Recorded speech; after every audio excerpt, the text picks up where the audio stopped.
This is a tough fix on a slippery slope. We're gonna lift up this piece and try to set it again. Come on. We're building a new lift at one of the oldest ski areas in the USA. We have to fly on Monday, and I can't take it anymore. The job site, the side of a rugged mountain. A difficult place for heavy machinery. This is brutal. The flying steel doesn't get you. The mountain will. We've got to move and install tons of metal in a very short time. So we're calling in a little help from above. A custom flying crane. We're building a ski lift on the side of a mountain, flying tons of steel with a helicopter. Sound nuts? It is. We're in Wyoming, Cody, Wyoming. Backyard of the famous Yellowstone National Park.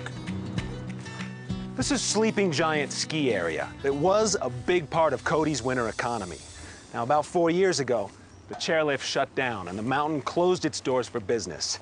After a couple years of intensive fundraising, the community have gotten together and they're ready to bring their mountain back to life. The people of Cody raised the cash to build their new ski lift, but the budget is tight. To save money, they're using the spare parts of retired lifts from around the country. So you're really building a Frankenstein lift here? For sure. Yeah, got it. A cool Frankenstein. A cool Frankenstein, well, that's a given. The challenge is to take them apart and build a totally new ski lift with the recycled hardware. Basically, this is how it looks on paper. First, we have to rehab and rebuild 10 towers from piles of used parts. Then, using a specialized helicopter, we'll attempt to fly the pieces up the mountain. Next, run a mile of cable through the towers, attach the chairs, spark it up, and get this ski park moving again. My first impression, this looks like a scrapyard. We're about to find out just what I've gotten myself into. I'm here to meet the crew that are working to bring this mountain back to life. These guys are the cable cowboys of the ski lift industry. That thing should have been done 30 minutes ago, except everybody's chit-chatting. Kyle Clark is the hard-headed project manager. Now imagine doing this in the helicopter. We've got to do it in 10 seconds or less. Jeff Kelso is the calm right-hand man.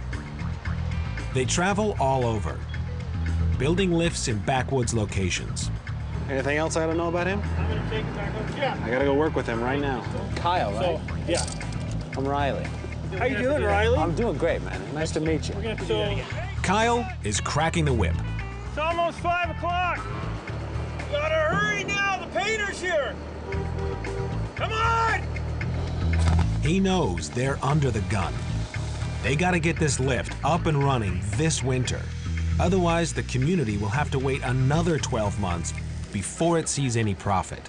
1, 2, 3. It all starts here.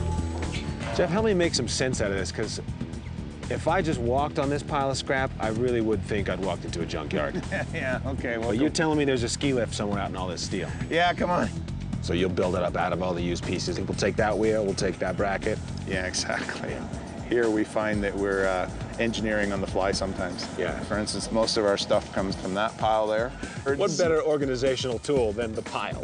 We keep a pile of tool over here, and there's a pile of steel over there, and there's a pile of steel in the middle, and we put it all together and make a ski lift. Yeah, exactly. Okay, I get the idea. It's a Frankenstein ski lift.